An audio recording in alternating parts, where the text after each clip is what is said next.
La petite sirène de Hans Christian Andersen. Au large dans la mer, l'eau est bleue comme les pétales du plus beau bleu et transparente comme le plus pur cristal. Mais elle est si profonde qu'on ne peut y jeter l'ancre et qu'il faudrait mettre l'une sur l'autre bien des tours d'église pour que la dernière émerge à la surface. Tout en bas, les habitants des ondes ont leur demeure. Mais n'allez pas croire qu'il n'y a là que des fonds de sable blanc. Non, il y pousse les arbres et les plantes les plus étranges dont les tiges et les feuilles sont si souples qu'elles ondulent au moindre mouvement de l'eau. On dirait qu'elles sont vivantes. Tous les poissons, grands et petits, glissent dans les branches comme ici les oiseaux dans l'air. À l'endroit le plus profond s'élève le château du roi de la mer. Les murs en sont de corail et les hautes fenêtres pointues sont faites de l'ambre le plus transparent. Mais le toit est en coquillage qui se ferme ou s'ouvre au passage des courants. L'effet en est féerique, car dans chaque coquillage, il y a des perles brillantes dont une seule serait un ornement splendide sur la couronne d'une reine. Le roi de la mer était veuf depuis de longues années, sa vieille maman tenait sa maison. C'était une femme d'esprit, mais fière de sa noblesse. Elle portait 12 huîtres à sa queue, les autres dames de qualité n'ayant droit qu'à 6. Elle méritait du reste de grands éloges, et cela surtout parce qu'elle aimait infiniment les petites princesses de la mer, filles de son fils.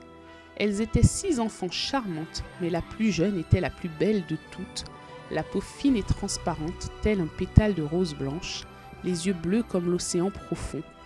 Mais comme toutes les autres, elle n'avait pas de pieds, son corps se terminait en queue de poisson. Le château était entouré d'un grand jardin aux arbres rouges et bleus sombres, aux fruits rayonnants comme de l'or. Les fleurs semblaient de feu car leurs tiges et leurs pétales pourpres ondulaient comme des flammes. Le sol était fait du sable le plus fin, mais bleu, comme le soufre en flammes. Sur tout cela planait une étrange lueur bleuâtre. On se serait cru très haut dans l'azur avec le ciel au-dessus et en dessous de soi, plutôt qu'au fond de la mer. Par temps très calme, on apercevait le soleil comme une fleur pourpre dont la corolle irradiait des faisceaux de lumière. Chaque princesse avait son carré de jardin où elle pouvait bêcher et planter à son gré. L'une donnait à sa corbeille de fleurs la forme d'une baleine, l'autre préférait qu'elle figurât une sirène, mais la plus jeune fit la sienne toute ronde comme le soleil et n'y planta que des fleurs éclatantes comme lui. C'était une singulière enfant, silencieuse et réfléchie. Tandis que ses sœurs ornaient leur jardinet des objets les plus disparates tombés de navires naufragés, elle ne voulut, en dehors des fleurs rouges comme le soleil de là-haut, qu'une statuette de marbre, un charmant jeune garçon taillé dans une pierre d'une blancheur pure et échoué par suite d'un naufrage au fond de la mer. Elle planta près de la statue un saule pleureur rouge qui grandit à merveille.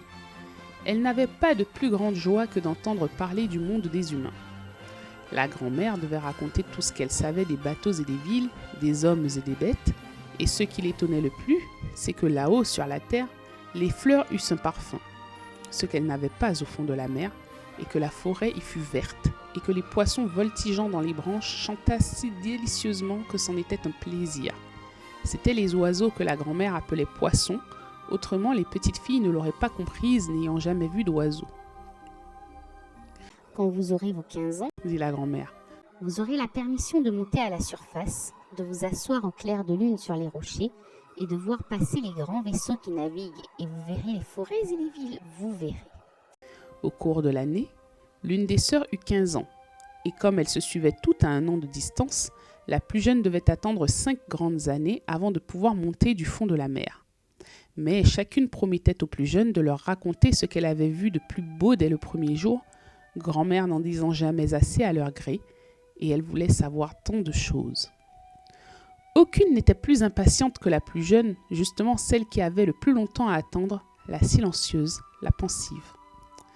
Que de nuits elle passait debout à la fenêtre ouverte, scrutant la sombre eau bleue que les poissons battaient de leurs nageoires et de leurs queues. Elle apercevait la lune et les étoiles plus pâles il est vrai à travers l'eau, mais plus grandes aussi qu'à nos yeux. Si parfois un nuage noir glissait au-dessous d'elle, La petite savait que c'était une baleine qui nageait dans la mer ou encore un navire portant de nombreux hommes, lesquels ne pensaient sûrement pas qu'une adorable petite sirène, là tout en bas, tendait ses fines mains blanches vers la quille du bateau. Vint le temps où l'aînée des princesses eut 15 ans et put monter à la surface de la mer. À son retour, elle avait 1000 choses à raconter, mais le plus grand plaisir, disait-elle, était de s'étendre au clair de lune sur un banc de sable par une mer calme et de voir tout près de la côte la grande ville aux lumières scintillantes comme des centaines d'étoiles, d'entendre la musique et tout ce vacarme des voitures et des gens, d'apercevoir tant de tours d'église et de clochers, d'entendre sonner les cloches. Et justement, parce qu'elle ne pouvait s'y aller, c'était de cela qu'elle avait le plus grand désir. Oh! Comme la plus jeune sœur l'écoutait passionnément, et depuis lors, le soir, lorsqu'elle se tenait près de la fenêtre ouverte et regardait en haut à travers l'eau sombre et bleue, elle pensait à la grande ville et à ses rumeurs, et il lui semblait entendre le son des cloches descendant jusqu'à elle. L'année suivante, ce fut le tour de la troisième sœur. Elle était la plus hardie de toutes. Aussi remonta-t-elle au cours d'un large fleuve qui se jetait dans la mer. Elle vit de jolies collines vertes, couvertes de vignes, des châteaux et des fermes apparaissaient au milieu des forêts. Elle entendait les oiseaux chanter et le soleil ardent l'obligeait souvent à plonger pour rafraîchir son visage brûlant. Dans une petite anse, elle rencontra un groupe d'enfants qui couraient tout nus et barbotaient dans l'eau. Elle aurait aimé jouer avec eux, mais ils s'enfuirent effrayés et un petit animal noir, c'était un chien mais elle n'en avait jamais vu, aboya si férocement après elle qu'elle prit peur et nagea vers le large. La quatrième n'était pas si téméraire. Elle resta au large et raconta que c'était là précisément le plus beau. On voyait à des lieues autour de soi et le ciel au-dessus semblait une grande cloche de verre. Elle avait bien vu des navires, mais de très loin. Ils ressemblaient à de grandes mouettes. Les dauphins avaient fait des culbutes et les immenses baleines avaient fait jaillir l'eau de leurs narines, des centaines de jets d'eau. Vint enfin le tour de la cinquième sœur. Son anniversaire se trouvait en hiver. Elle vit ce que les autres n'avaient pas vu. La mer était toute verte, de ci, de là, flottaient de grands icebergs dont chacun avait l'air d'une perle. Elle était montée sur l'un d'eux et tous les voiliers s'écartaient, effrayés de l'endroit où elle était assise, ses longs cheveux flottant au vent. Mais le soir, les nuages obscurcirent le ciel, il y eut des éclairs et du tonnerre. La mer noire élevait très haut les blocs de glace scintillant dans le zigzag de la foudre. Sur tous les bateaux, on carguait les voiles dans l'angoisse et l'inquiétude, mais elle, assise sur l'iceberg flottant, regardait la lame bleue de l'éclair tomber dans la mer un instant illuminée. La première fois que l'une des sœurs émergeait à la surface de la mer, elle était toujours enchantée de la beauté, de la nouveauté du spectacle, mais devenues des filles adultes, lorsqu'elles étaient libres d'y remonter comme elles le voulaient, cela leur devenait indifférent. Elles regrettaient leur foyer et au bout d'un mois, elles disaient que le fond de la mer c'était plus beau et qu'on était si bien chez soi. Lorsque le soir, les sœurs se tenant par le bras montaient à travers l'eau profonde, la petite dernière restait toute seule et les suivait des yeux. Elle aurait voulu pleurer, mais les sirènes n'ont pas de larmes et n'en souffrent que davantage. « Hélas, que n'ai-je 15 ans ?» soupirait-elle. « Je sais que moi, j'aimerais le monde de là-haut et les hommes qui y construisent leur demeure. »« Eh bien, tu vas échapper à notre autorité ?» lui dit sa grand-mère, la vieille reine douairière. « Viens que je te pare comme tes sœurs. » Elle mit sur ses cheveux une couronne de lys blanc, dont chaque pétale était une demi-perle, et elle lui fit attacher 8 huîtres à sa queue pour marquer sa haute naissance. « Ça fait mal, » dit la petite. « Il faut souffrir pour être belle, » dit la vieille. Oh, que la petite aurait aimé secouer d'elle toutes ses parures et déposer cette lourde couronne. Les fleurs rouges de son jardin lui seyaient 1000 fois mieux, mais elle n'osait pas à présent en changer. « Au revoir, dit-elle, en s'élevant aussi légère et brillante qu'une bulle à travers les eaux. Le soleil venait de se coucher lorsqu'elle sortit sa tête à la surface, mais les nuages portaient encore son reflet de rose et d'or, et dans l'atmosphère tendre scintillait l'étoile du soir si douce et si belle. L'air était pur et frais et la mer sans un pli. Un grand navire à 3 mâts se trouvait là, une seule voile tendue car il n'y avait pas le moindre souffle de vent, et tous à la ronde sur les cordages et les vergues, les matelots étaient assis. On faisait de la musique, on chantait, et lorsque le soir s'assombrit, on alluma des centaines de lumières de couleurs diverses. On eût dit que flottaient dans l'air les drapeaux de toutes les nations. La petite sirène nagea jusqu'à la fenêtre du salon du navire, et chaque fois qu'une vague la soulevait, elle apercevait à travers les vitres transparentes une réunion de personnes en grande toilette. Le plus beau de tous était un jeune prince aux yeux noirs, ne paraissant guère plus de 16 ans. C'était son anniversaire, c'est pourquoi il y avait grande fête. Les marées dansaient sur le pont, et lorsque le jeune prince y apparut, des centaines de fusées montèrent vers le ciel et éclatèrent en éclairant comme en plein jour. La petite sirène en fut tout effrayée et replongea dans l'eau, mais elle releva bien vite de nouveau la tête, et il lui apparut alors que toutes les étoiles du ciel tombaient sur elle. Jamais elle n'avait vu pareille magie embrasée. De grands soleils flamboyants tournoyaient, des poissons de feu s'élançaient dans l'air bleu, et la mer paisible réfléchissait toutes ses lumières. Sur le navire, il faisait si clair qu'on pouvait voir le moindre cordage et naturellement les personnes. Que le prince était beau! Il serrait les mains à la ronde, tandis que la musique s'élevait dans la belle nuit. Il se faisait tard, mais la petite sirène ne pouvait détacher ses regards du bateau ni du beau prince. Les lumières colorées s'éteignirent, plus de fusées dans l'air, plus de canons, seulement, dans le plus profond de l'eau, un sourd grondement. Elle flottait sur l'eau et les vagues la balançaient, en sorte qu'elle voyait l'intérieur du salon. Le navire prenait de la vitesse, l'une après l'autre on larguait les voiles, la mer devenait houleuse. De gros nuages apparurent, des éclairs sillonnèrent au loin le ciel. Il allait faire un temps épouvantable. Alors vite, les matelots replièrent les voiles. Le grand navire roulait dans une course folle sur la mer démontée. Les vagues en haute montagne noire déferlaient sur le grand mât comme pour l'abattre. Le bateau plongeait comme un cygne entre les lames et s'élevait ensuite sur elle. Les marins, eux, si la petite sirène s'amusait de cette course, semblaient ne pas la goûter. Le navire craquait de toutes parts, les épais cordages ployaient sous les coups. La mer attaquait. Bientôt, le mât se brisa par le milieu comme un simple roseau. Le bateau prit de la bande, l'eau envahit la cale. Alors seulement, la petite sirène comprit qu'il y avait danger.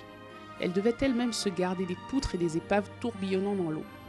Un instant, tout fut si noir qu'elle ne vit plus rien et tout à coup, le temps d'un éclair, elle les aperçut tous sur le pont. Chacun se sauvait comme il pouvait. C'était le jeune prince qu'elle cherchait du regard et lorsque le bateau s'entr'ouvrit, elle le vit s'enfoncer dans la mer profonde.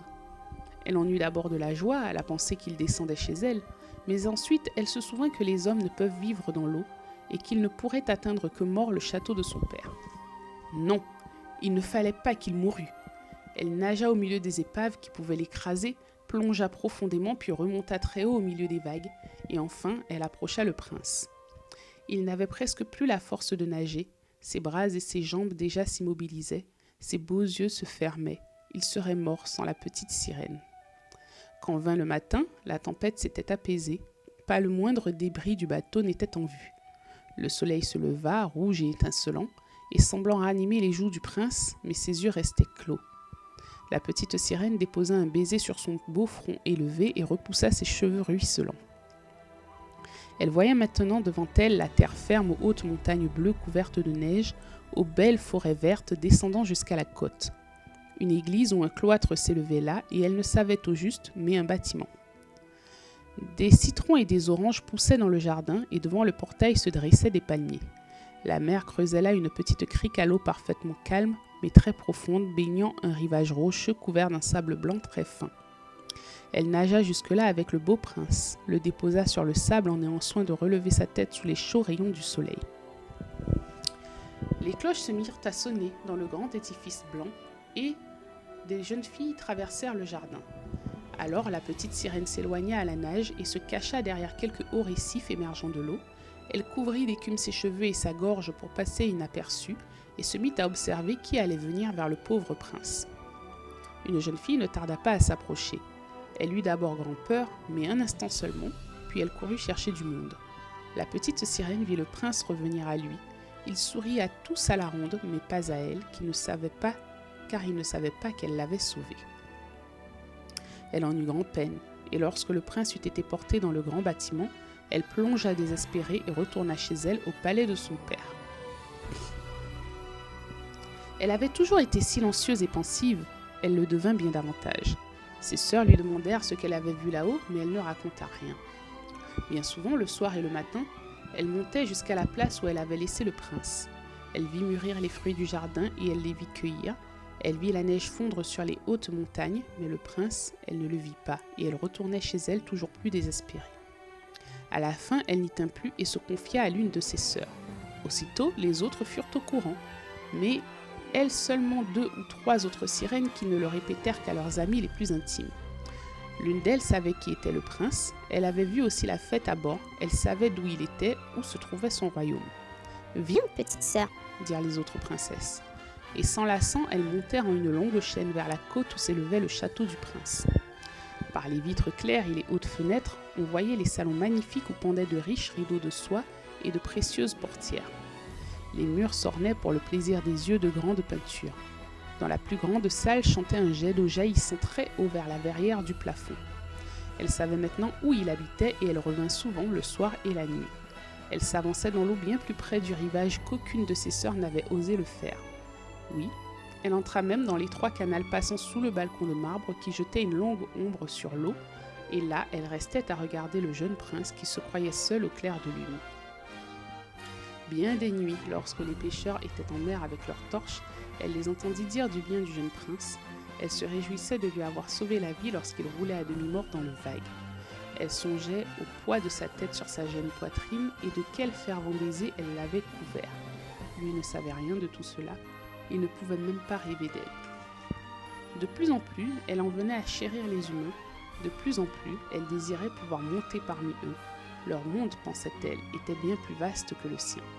Ne pouvaient-ils pas, sur leurs bateaux, sillonner les mers, escalader les montagnes bien au-dessus des nuages, et les pays qu'ils possédaient ne s'étendaient-ils pas en forêts et champs bien au-delà de ce que ses yeux pouvaient saisir? Elle voulait savoir tant de choses, pour lesquelles ses sœurs n'avaient toujours pas de réponse. C'est pourquoi elle interrogea sa vieille grand-mère, bien informée sur le monde d'en haut, comme elle appelait fort justement les pays au-dessus de la mer. « Si les hommes ne se noient pas, demandait la petite sirène, peuvent-ils vivre toujours et ne meurent-ils pas comme nous autres ici, au fond de la mer ?»« Si, dit la vieille. Il leur faut mourir aussi, et la durée de leur vie est même plus courte que la nôtre. Nous pouvons atteindre 300 ans, mais lorsque nous cessons d'exister ici, nous devenons écume sur les flots, sans même une tombe parmi ceux que nous aimons. Nous n'avons pas d'amis mortels, nous ne reprenons jamais vie, pareil au roseau vert qui, une fois coupé, ne reverdit jamais. Les hommes, au contraire, ont une âme qui vit éternellement, qui vit lorsque leur corps est retourné en poussière. Elle s'élève dans l'air limpide jusqu'aux étoiles scintillantes. De même que nous émergeons de la mer pour voir les pays des hommes, ils montent vers des pays inconnus et pleins de délices que nous ne pourrons jamais voir. Pourquoi n'avons-nous pas une âme éternelle ? Dit la petite attristée. Je donnerais les centaines d'années que j'ai à vivre pour devenir un seul jour un être humain et avoir part ensuite au monde céleste. Ne pense pas à tout cela, dit la vieille. Nous vivons beaucoup mieux et sommes bien plus heureux que les hommes là-haut. Donc, il faudra que je meure et flotte comme écume sur la mer et n'entende jamais plus la musique des vagues, ne voie plus les fleurs ravissantes et le rouge soleil. Ne puis-je rien faire pour gagner la vie éternelle ? Non, dit la vieille. À moins que tu sois si cher à un homme, que tu sois pour lui plus que père et mère, qu'il s'attache à toi de toutes ses pensées, de tout son amour, qu'il fasse par un prêtre mettre sa main droite dans la tienne en te promettant fidélité ici-bas et dans l'éternité. Alors, son âme glisserait dans ton corps et tu aurais part au bonheur humain. Il te donnerait une âme et conserverait la sienne. Mais cela ne peut jamais t'arriver. Ce qui est ravissant ici dans la mer, ta queue de poisson, il la trouve très laide là-haut sur la terre. Ils n'y entendent rien pour être beaux. Il leur faut avoir 2 grossières colonnes qu'ils appellent des jambes. La petite sirène soupira et considéra sa queue de poisson avec désespoir. Allons, un peu de gaieté, dit la vieille. Nous avons 300 ans pour sauter et danser, et c'est un bon laps de temps. Ce soir, il y a bal à la cour. Il sera toujours temps de sombrer dans le néant. Ce bal fut, il est vrai, splendide, comme on n'en peut jamais voir sur la terre. Les murs et le plafond dans la grande salle étaient d'un vert épais mais clair. Plusieurs centaines de coquilles roses et verts près étaient rangées de chaque côté et jetaient une immense clarté de feu bleu qui illuminait toute la salle et brillait à travers les murs de sorte que la mer au dehors en était toute illuminée. Les poissons innombrables, grands et petits, nageaient contre les murs de verre, luisant d'écailles pourpres ou étincelant comme l'argent et l'or. Au travers de la salle coulait un large fleuve sur lequel dansaient tritons et sirènes, au son de leurs propres chants délicieux. La voix de la petite sirène était la plus jolie de toutes. On l'applaudissait et son cœur en fut un instant éclairé de joie, car elle savait qu'elle avait la plus belle voix sur terre et sous l'onde. Mais très vite, elle se reprit à penser au monde au-dessus d'elle. Elle ne pouvait oublier le beau prince ni son propre chagrin de ne pas avoir comme lui une âme immortelle. C'est pourquoi elle se glissa hors du château de son père, et tandis que là tout était chant et gaieté, elle s'assit désespérée dans son petit jardin. Soudain, elle entendit le son d'un corps venant vers elle à travers l'eau. Il s'embarque sans doute là-haut maintenant, celui que j'aime plus que père et mère, celui vers lequel vont toutes mes pensées et dans la main de qui je mettrai tout le bonheur de ma vie. J'oserai tout pour les gagner, lui et une âme immortelle. Pendant que mes sœurs dansent dans le château de mon père, j'irai chez la sorcière Marine. Elle m'a toujours fait si peur, mais peut-être pourra-t-elle me conseiller et m'aider. Alors, la petite sirène sortit de son jardin et nagea vers les tourbillons mugissants derrière lesquels habitait la sorcière. Elle n'avait jamais été de ce côté où ne poussait aucune fleur, aucune herbe marine. Il n'y avait là qu'un fond de sable gris et nu s'étendant jusqu'au gouffre. L'eau y bruissait comme une roue de moulin, tourbillonnait et arrachait tout ce qu'elle pouvait atteindre et l'entraînait vers l'abîme. Il fallait à la petite traverser tous ces terribles tourbillons pour arriver au quartier où habitait la sorcière, et sur un long trajet, il fallait passer au-dessus de vases chaudes et bouillonnantes que la sorcière appelait sa tourbière. Au-delà s'élevait sa maison au milieu d'une étrange forêt. Les arbres et les buissons étaient des polypes, mi-animaux, mi-plantes, qui avaient l'air de serpents aux centaines de têtes sorties de terre. Toutes les branches étaient des bras longs et visqueux, aux doigts souples comme des vers, et leurs anneaux remuaient de la racine à la pointe. Ils s'enroulaient autour de tout ce qu'ils pouvaient saisir dans la mer et ne lâchaient jamais prise. Debout dans la forêt, la petite sirène s'arrêta tout effrayée. Son cœur battait d'angoisse et elle fut sur le point de s'en retourner, mais elle pensa au prince, à l'âme humaine, et elle reprit courage. Elle enroula bien serré autour de sa tête ses longs cheveux flottants pour ne pas donner prise aux polypes, croisa ses mains sur sa poitrine et s'élança comme le poisson veut voler à travers l'eau, au milieu des hideux polypes qui étendaient vers elle leurs bras et leurs doigts. Elle arriva dans la forêt à un espace visqueux où s'ébattaient de grandes couleuvres d'eau montrant des ventres jaunâtres, affreux et gras. Au milieu de cette place s'élevait une maison construite en ossements humains. La sorcière y était assise et donnait à manger à un crapaud sur ses lèvres, comme on donne du sucre à un canari. « Je sais bien ce que tu veux, dit la sorcière, et c'est bien bête de ta part. Mais ta volonté sera faite car elle t'apportera le malheur, ma charmante princesse. Tu voudrais te débarrasser de ta queue de poisson et avoir à la place 2 moignons pour marcher comme le font les hommes, afin que le jeune prince s'éprenne de toi, que tu puisses l'avoir en même temps qu'une âme immortelle. » À cet instant, la sorcière éclata d'un rire si bruyant et si hideux que le crapaud et la couleuvre tombèrent à terre et grouillèrent. « Tu viens juste au bon moment, » ajouta-t-elle. « Demain matin, au lever du soleil, je n'aurai plus pu t'aider avant une année entière. Je vais te préparer un breuvage avec lequel tu nageras avant le lever du jour jusqu'à la côte et là, assise sur la grève, tu le boiras. Alors ta queue se divisera et se rétrécira jusqu'à devenir ce que les hommes appellent 2 jolies jambes. Mais cela fait mal. Tu souffriras comme si la lame d'une épée te traversait. Tous en te voyant diront que tu es la plus ravissante enfant des hommes qu'ils aient jamais vue. Tu garderas ta démarche ailée. Nulle danseuse n'aura ta légèreté.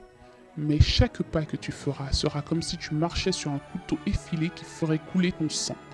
Si tu veux souffrir tout cela, je t'aiderai. » « Oui, dit la petite sirène d'une voix tremblante en pensant au prince et à son âme immortelle. « Mais n'oublie pas, dit la sorcière, que lorsque tu auras une apparence humaine, tu ne pourras jamais redevenir sirène, jamais redescendre auprès de tes sœurs dans le palais de ton père. Et si tu ne gagnes pas l'amour du prince au point qu'il oublie pour toi son père et sa mère, qu'il s'attache à toi de toutes ses pensées et demande au pasteur d'unir vos mains afin que vous soyez maris et femmes, alors tu n'auras jamais une âme immortelle. Le lendemain matin du jour où il en épouserait une autre, ton cœur se briserait et tu ne serais plus qu'écume sur la mer. »« Je le veux, dit la petite sirène pâle comme une morte. »« Mais moi, il faut aussi me payer, dit la sorcière, et ce n'est pas peu de choses que je te demande. Tu as la plus jolie voix de toutes ici-bas, et tu crois sans doute grâce à elle ensorceler ton prince, mais cette voix, il faut me la donner. Le meilleur de ce que tu possèdes, il me le faut pour mon précieux breuvage. Moi, j'y mets de mon sang, afin qu'il soit coupant comme une lame à 2 tranchants. »« Mais si tu prends ma voix, dit la petite sirène, que me restera-t-il ? » ?»« Ta forme est ravissante, Ta démarche ailée et le langage de tes yeux, c'est assez pour séduire un cœur d'homme. Allons, as-tu déjà perdu courage? Tends ta jolie langue afin que je la coupe pour me payer, et je te donnerai le philtre tout-puissant. Qu'il en soit ainsi, dit la petite sirène. Et la sorcière mit son chaudron sur le feu pour faire cuire la drogue magique. La propreté est une bonne chose, Dit-elle en récurant le chaudron avec les couleuvres dont elle avait fait un nœud. Elle s'égratigna le sein et laissa couler son sang épais et noir. La vapeur s'élevait en silhouette étrange, terrifiante. À chaque instant, la sorcière jetait quelque chose dans le chaudron et la mixture se mit à bouillir. On eût cru entendre pleurer un crocodile. Enfin, le philtre fut à point. Il était clair comme l'eau la plus pure. voilà. Dit la sorcière, et elle coupa la langue de la petite sirène. Muette, elle ne pourrait jamais plus ni chanter ni parler. Si les polypes essaient de t'agripper lorsque tu retourneras à travers la forêt, jette une seule goutte de ce breuvage sur eux, et leurs bras et leurs doigts se briseront en 1000 morceaux. La petite sirène n'eut pas à le faire. Les polypes reculaient effrayés en voyant le philtre lumineux qui brillait dans sa main comme une étoile. Elle traversa rapidement la forêt, le marais et le courant mugissant. Elle était devant le palais de son père. Les lumières étaient éteintes dans la grande salle de bal. Tout le monde dormait sûrement, et elle n'osa pas aller auprès des siens maintenant qu'elle était muette et allait les quitter pour toujours. Il lui sembla que son cœur se brisait de chagrin. Elle se glissa dans le jardin, cueillit une fleur du parterre de chacune de ses sœurs, envoya de ses doigts 1000 baisers au palais et monta à travers l'eau sombre et bleue de la mer. Le soleil n'était pas encore levé lorsqu'elle vit le palais du prince et gravit les degrés du magnifique escalier de marbre. La lune brillait merveilleusement claire. La petite sirène but l'âpre et brûlante mixture. Ce fut comme si une épée à 2 tranchants fendait son tendre corps. Elle s'évanouit et resta étendue comme morte. Lorsque le soleil resplendit au-dessus des flots, elle revint à elle et ressentit une douleur aiguë. Mais devant elle, debout, se tenait le jeune prince, ses yeux noirs fixés si intensément sur elle qu'elle en baissa les siens et vit à la place de sa queue de poisson disparue, elle avait les plus jolies jambes blanches qu'une jeune fille pût avoir. Et comme elle était tout à fait nue, elle s'enveloppa dans sa longue chevelure. Le prince demanda qui elle était, comment elle était venue là, et elle leva vers lui doucement mais tristement ses grands yeux bleus puisqu'elle ne pouvait parler. Alors il la prit par la main et la conduisit au palais. À chaque pas, comme la sorcière l'en avait prévenu, il lui semblait marcher sur des aiguilles pointues et des couteaux aiguisés, mais elle supportait son mal. Sa main dans la main du prince, elle montait aussi légère qu'une bulle, et lui-même et tous les assistants s'émerveillèrent de sa démarche gracieuse et ondulante. On lui fit revêtir les plus précieux vêtements de soie et de mousseline. Elle était au château la plus belle, mais elle restait muette. Des esclaves ravissantes parées de soie et d'or venaient chanter devant le prince et ses royaux parents. L'une d'elles avait une voix plus belle encore que les autres. Le prince l'applaudissait et lui souriait. Alors une tristesse envahit la petite sirène. Elle savait qu'elle-même aurait chanté encore plus merveilleusement et elle pensait « Oh, si seulement il savait que pour rester près de lui, j'ai renoncé à ma voix à tout jamais. » Puis, les jeunes filles commencèrent à exécuter au son d'une musique admirable des danses légères et gracieuses. Alors, la petite sirène, élevant ses beaux bras blancs, se dressa sur la pointe des pieds et dansa avec plus de grâce qu'aucune autre. Chaque mouvement révélait davantage le charme de tout son être et ses yeux s'adressaient au cœur plus profondément que le chant des jeunes filles. Tous en étaient enchantés et surtout le prince qui l'appelait sa petite enfant trouvée. Elle continuait à danser et danser, mais chaque fois que son pied touchait le sol, c'était comme si elle avait marché sur des couteaux aiguisés. Le prince voulut la voir toujours près de lui. Il lui permit de dormir devant sa porte sur un coussin de velours. Il lui fit faire un habit d'homme pour qu'elle pût le suivre à cheval. Il chevaucha à travers les bois embaumés où les branches vertes lui battaient les épaules et les petits oiseaux chantaient dans le frais feuillage. Elle grimpa avec le prince sur les hautes montagnes et quand ses pieds si délicats saignaient et que les autres s'en apercevaient, elle riait et le suivait là-haut, d'où ils admiraient les nuages défilant au-dessous d'eux comme un vol d'oiseaux migrateurs partant à travers les cieux lointains. La nuit, au château du prince, lorsque les autres dormaient, elle sortait sur le large escalier de marbre et debout dans l'eau froide, elle rafraîchissait ses pieds brûlants. Et puis elle pensait aux siens en bas, au fond de la mer.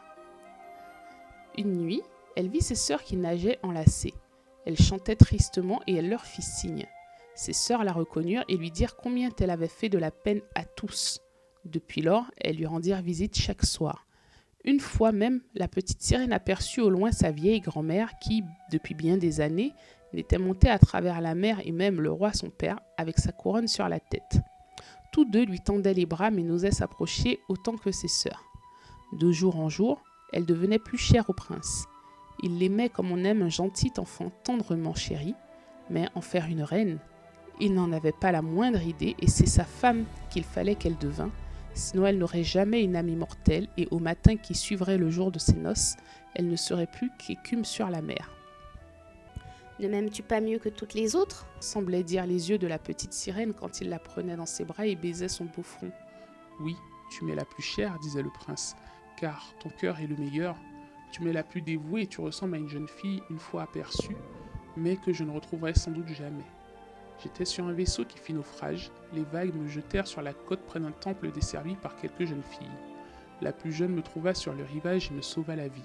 Je ne l'ai vue que 2 fois et elle est la seule que j'eusse pu aimer d'amour en ce monde, mais toi tu lui ressembles. Tu effaces presque son image dans mon âme puisqu'elle n'appartient au temple.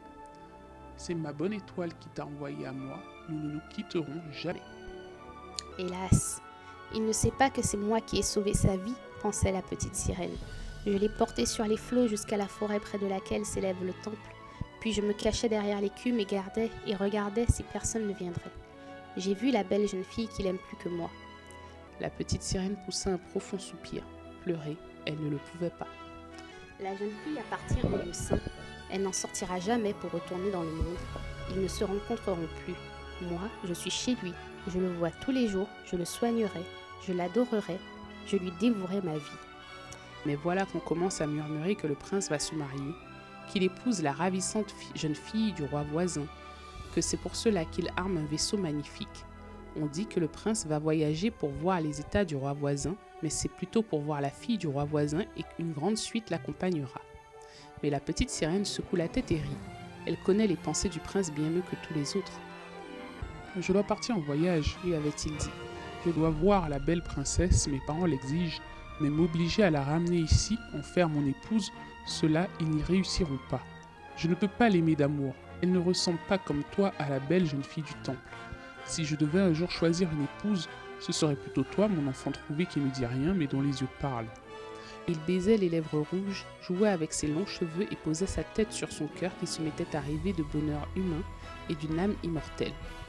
Toi, tu n'as sûrement pas peur de la mer, ma petite muette chérie, lui dit-il lorsqu'ils montèrent à bord du vaisseau qui devait les conduire dans le pays du roi voisin.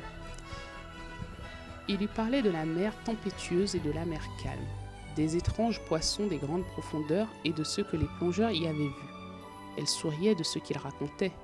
Ne connaissait-elle pas mieux que quiconque le fond de l'océan ?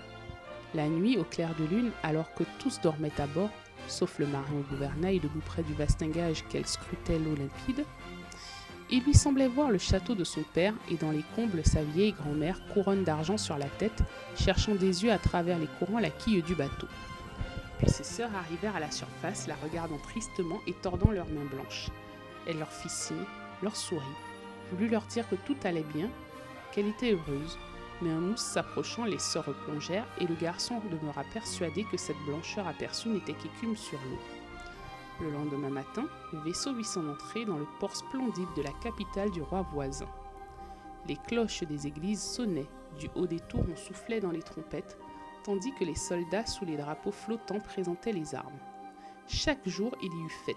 Bals et réceptions se succédaient, mais la princesse ne paraissait pas encore. On disait qu'elle était élevée au loin dans un couvent où lui étaient enseignées toutes les vertus royales. Elle vint enfin. La petite sirène était fort impatiente de juger de sa beauté. Il lui fallut reconnaître qu'elle n'avait jamais vu fille plus gracieuse. Sa peau était douce et pâle, et derrière les longs cils, 2 yeux fidèles d'un bleu sombre souriaient. C'était la jeune fille du temple. « C'est toi, dit le prince.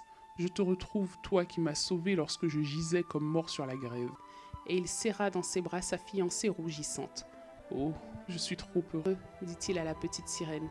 Voilà que se réalise ce que je n'eusse jamais osé espérer. Toi qui m'aimes mieux que tous les autres, tu te réjouiras de mon bonheur. » La petite sirène lui baisait les mains, mais elle sentait son cœur se briser. Ne devait-elle pas mourir au matin qui suivrait les noces ? Mourir et n'être plus qu'écume sur la mer. Des héros parcouraient les rues à cheval proclamant les fiançailles.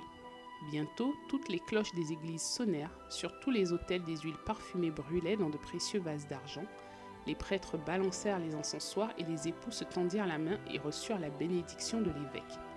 La petite sirène vêtue de soie et d'or tenait la traîne de la mariée, mais elle n'entendait pas la musique sacrée, ses yeux ne voyaient pas la cérémonie sainte, elle pensait à la nuit de sa mort, à tout ce qu'elle avait perdu dans ce monde. Le soir même, les époux s'embarquèrent aux salves des canons sous les drapeaux flottants. Au milieu du pont, une tente d'or et de pourpre avait été dressée, garnie de coussins moelleux où les époux reposeraient dans le calme et la fraîcheur de la nuit. Les voiles se gonflèrent au vent et le bateau glissa sans effort et sans presque se balancer sur la mer limpide. La nuit venue, on alluma des lumières de toutes les couleurs et les marins se mirent à danser. La petite sirène pensait au soir où, pour la première fois, elle avait émergé de la mer et avait aperçu le même faste et la même joie. Elle se jeta dans le tourbillon de la danse, ondulant comme ondule un cygne pourchassé, et tout le monde l'acclamait et l'admirait. Elle n'avait jamais dansé si divinement. Si des lames aiguës transperçaient ses pieds délicats, elle ne les sentait même pas. Son cœur était meurtri d'une bien plus grande douleur. Elle savait qu'elle le voyait pour la dernière fois, lui, pour lequel elle avait abandonné les siens et son foyer, perdu sa voix exquise et souffert chaque jour d'indicibles tourments sans qu'il en eût connaissance. C'était la dernière nuit où elle respirait le même air que lui, la dernière fois qu'elle pouvait admirer cette mer profonde, ce ciel plein d'étoiles. La nuit éternelle sans pensée et sans rêve l'attendait, elle qui n'avait pas d'âme et n'en pouvait espérer. Sur le navire, tout fut plaisir et réjouissance jusque bien avant dans la nuit. Elle dansait et riait, mais la pensée de la mort était dans son cœur. Le prince embrassait son exquise épouse qui caressait les cheveux noirs de son époux, puis la tenant à son bras, il l'amena se reposer sous la tente splendide. Alors, tout fut silence et calme sur le navire. Seul veillait l'homme à la barre. La petite sirène appuya ses bras sur le bastingage et chercha à l'orient la première lueur rose de l'aurore, le premier rayon du soleil qui allait la tuer. Soudain, elle vit ses sœurs apparaître au-dessus de la mer. Elles étaient pâles comme elle-même, leurs longs cheveux ne flottaient plus au vent, on les avait coupés. Nous les avons sacrifiées chez la sorcière pour qu'elle nous aide, pour que tu ne meures pas cette nuit. Elle nous a donné un couteau, le voici. Regarde comme il est aiguisé. Avant que le jour ne se lève, il faut que tu le plonges dans le cœur du prince, et lorsque son sang tout chaud tombera sur tes pieds, ils se réuniront en une queue de poisson et tu redeviendras sirène. Tu pourras descendre sous l'eau jusque chez nous et vivre 300 ans avant de devenir un peu d'écume salée. Hâte-toi, l'un de vous deux doit mourir avant l'aurore. Notre vieille grand-mère a tant de chagrin qu'elle a, comme nous, laissé couper ses cheveux blancs par les ciseaux de la sorcière. Tue le prince et reviens-nous. Hâte-toi, ne vois-tu pas déjà cette traînée rose à l'horizon? Dans quelques minutes, le soleil se lèvera et il te faudra mourir. Un soupir étrange monta à leurs lèvres et elles s'enfoncèrent dans les vagues. La petite sirène écarta le rideau de pourpre de la tente. Elle vit la douce épousée dormant la tête appuyée sur l'épaule du prince. Alors, elle se pencha et posa un baiser sur le beau front du jeune homme. Son regard chercha le ciel de plus en plus envahi par l'aurore, puis le poignard pointu, puis à nouveau le prince, lequel dans son sommeil murmurait le nom de son épouse qui occupait seule ses pensées, et le couteau trembla dans sa main. Alors, tout à coup, elle le lança au loin dans les vagues qui rougirent à l'endroit où il toucha les flots, comme si des gouttes de sang jaillissaient à la surface. Une dernière fois, les yeux voilés, elle contempla le prince et se jeta dans la mer où elle sentit son corps se dissoudre en écume. Maintenant, le soleil surgissait majestueusement de la mer.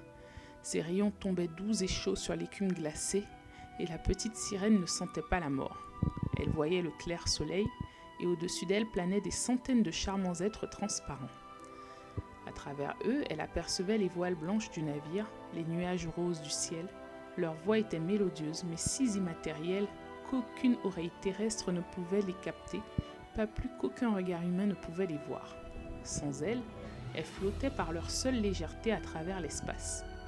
La petite sirène sentit qu'elle avait un corps comme le leur qui s'élevait de plus en plus haut jusqu'au-dessus de l'écume. « Où vais-je » demanda-t-elle, et sa voix, comme celle des autres êtres, était si immatérielle qu'aucune musique humaine ne peut l'exprimer. « Chez les filles de mer » répondirent-elles. Une sirène n'a pas d'âme immortelle, ne peut jamais en avoir à moins de gagner l'amour d'un homme. C'est d'une volonté étrangère que dépend son existence éternelle. Les filles de l'air n'ont pas non plus d'âme immortelle, mais elles peuvent par leurs bonnes actions s'en créer une. Nous nous envolons vers le pays chaud où les effluves de la peste tuent les hommes. Nous y soufflons la fraîcheur. Nous y répandons le parfum des fleurs dans l'atmosphère, et leur arôme porte le réconfort et la guérison. Lorsque durant 300 ans, nous nous sommes efforcés de faire le bien, tout le bien que nous pouvons, nous obtenons une âme immortelle et prenons part à l'éternelle félicité des hommes. Toi, pauvre petite sirène, tu as de tout cœur cherché le bien comme nous. Tu as souffert et supporté de souffrir. Tu t'es haussé jusqu'au bout des esprits de l'air. Maintenant, tu peux toi-même, par tes bonnes actions, te créer une âme immortelle dans 300 ans. Alors, la petite sirène leva ses bras transparents vers le soleil de Dieu, et pour la première fois, des larmes montèrent à ses yeux. Sur le bateau, la vie et le bruit avaient repris. Elle vit le prince et sa belle épouse la chercher de tous côtés. Elle les vit fixer tristement leurs regards sur l'écume dansante, comme s'ils avaient deviné qu'elle s'était précipitée dans les vagues. Invisible, elle baisa le front de l'époux, lui sourit, et avec les autres filles de l'air, elle monta vers les nuages roses qui voguaient dans l'air. Dans 300 ans, nous entrerons ainsi au royaume de Dieu. Nous pouvons même s'y entrer avant, murmura l'une d'elles. Invisibles, nous pénétrons dans les maisons des hommes où il y a des enfants. Et chaque fois que nous trouvons un enfant sage qui donne de la joie à ses parents et mérite leur amour, Dieu raccourcit notre temps d'épreuve. Lorsque nous voltigeons à travers la chambre et que de bonheur nous sourions, l'enfant ne sait pas qu'un nom nous est soustrait sur les 300 ans. Mais si nous trouvons un enfant cruel et méchant, il nous faut pleurer de chagrin et chaque larme ajoute une journée à notre temps d'épreuve.